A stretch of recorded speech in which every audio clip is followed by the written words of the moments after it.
രാഷ്ട്രീയം ചർച്ചയാക്കാൻ പറ്റാത്ത ഒരു തെരഞ്ഞെടുപ്പ്, ഒരു ഉപതെരഞ്ഞെടുപ്പ്. യഥാർത്ഥത്തിൽ അതിനുള്ള ഒരു സമയം കിട്ടിയില്ല എന്നുള്ളതാണ് യഥാർത്ഥത്തിലെ സത്യം. LDF ചെയ്ത വികസനങ്ങളൊന്നും ജനങ്ങളിലേക്ക് വേണ്ട വിധത്തിൽ പറഞ്ഞ് മനസ്സിലാക്കി കൊടുക്കാൻ പറ്റാത്ത ഒരു തെരഞ്ഞെടുപ്പ് തന്നെയായിരുന്നു ഇത്. മാത്രമല്ല PV അൻവർ ഒരുപാട് ആളുകളെ തെറ്റിദ്ധരിപ്പിച്ച ഒരു ഉപതെരഞ്ഞെടുപ്പ് തന്നെയായിരുന്നു. അതിൻ്റെ ഒരു ബലം കൂടി തന്നെയാണ് ഇന്ന് കേരളം കണ്ടത്. ഭരണവിരുദ്ധ വികാരം എന്നത് ഇല്ല എന്നതുകൂടി നമുക്ക് മനസ്സിലാക്കാൻ സാധിക്കുന്നുണ്ട്.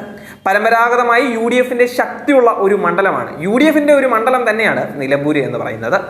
LDFന് ആനുകൂല്യം വരാറുണ്ടെങ്കിൽ കൂടി UDFന്റെ കോട്ടയാണ് നിലമ്പൂര്.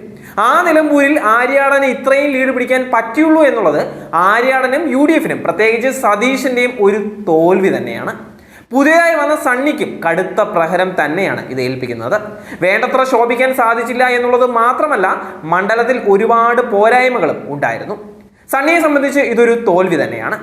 വെറും 6-7 മാസത്തേക്ക് എന്തിനാണ് പ്രതിപക്ഷത്ത് നിൽക്കുന്ന ഒരു MLA എന്നുള്ളതാണ് സോഷ്യൽ മീഡിയയിൽ ആര്യാടനെയും കോൺഗ്രസിനെയും ഒക്കെ പരിഹസിച്ചുകൊണ്ട് ആളുകൾ ചോദിക്കുന്നത്. PV അൻവർ ഇത്രയും വോട്ട് പിടിച്ചത് തന്നെ ആര്യാടന് ഒരു ക്ഷീണമായിരിക്കുകയാണ്. ആര്യാടനെതിരെ പല ഞെട്ടിക്കുന്ന വെളിപ്പെടുത്തലുകളും അൻവർ നടത്തിയിട്ടുമുണ്ടായിരുന്നു. രാഹുൽ മാങ്കൂട്ടത്തിന്റെയും ഷാഫി പറമ്പിലിന്റെയും ഒക്കെ കള്ളക്കഥകളിൽ നിലമ്പൂരിലെ പാവപ്പെട്ട ജനത പറ്റിക്കപ്പെട്ടിട്ടുണ്ടായിരുന്നതാണ് യഥാർത്ഥത്തിൽ കോൺഗ്രസ് ചെയ്തിട്ടുണ്ടായിരുന്നത്. രാഷ്ട്രീയമോ വികസനമോ ചർച്ച ചെയ്യാതെ ലീഗിന്റെ കൂട്ടുപിടിച്ച് മറ്റ് കള്ളക്കഥകളും പ്രഹസനങ്ങളും കാണിച്ച് എങ്ങനെ അതിനെ വോട്ടാക്കാം എന്ന് കൂടി കാണിച്ച ഒരു ഉപതെരഞ്ഞെടുപ്പ് തന്നെയായിരുന്നു നിലമ്പൂരിൽ സംഭവിച്ചത്.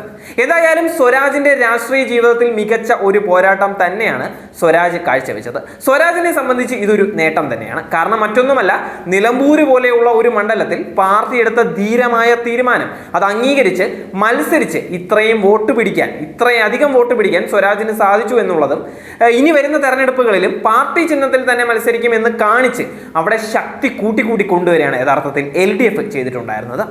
അതിൽ LDF വിജയിച്ചു എന്നത് തന്നെയാണ് ഇവിടെ എടുത്തു പറയേണ്ട മറ്റൊരു കാര്യവും. മതസ്വാധീനത്തിൽ ജയിക്കാൻ നിൽക്കാതെ സ്വരാജിനെ തന്നെ നിർത്തി നമുക്ക് ഇവിടെയും പിടിക്കാൻ സാധിക്കും എന്ന് തെളിയിച്ചത് തന്നെയാണ് LDFന്റെ ഒരു ധൈര്യം. ആ ധൈര്യം ചില്ലറയൊന്നുമല്ല. അതിൽ പൂർണ്ണമായും LDF വിജയിക്കുക തന്നെയാണ് ചെയ്തത്.